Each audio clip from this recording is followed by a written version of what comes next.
ရာလုံးမင်းလေးရဲ့စေတနာရှင်နဲ့ကျွန်တော်စိတ်ကောင်းနေကြတော့ဘောမြင်မှန်ဘူးလေကျွန်တော်ပြေးဘူးရဲ့စိတ်ကောင်းပြီးကသူမျက်နှာပြိုးလို့ကြီးကချစ်လိုက်တာခင်တွေရာလုံးမင်းကလေးမြင်လာတို့များဦးချီအောင်ခွဲဦးတဲ့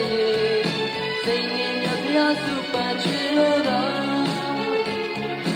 လာတော့မွေးတွေအော်ပေးဆက်ရတာစင်ကြည်ကြလုံးတို့နဲ့အောင်ချစ်ကပါမှာ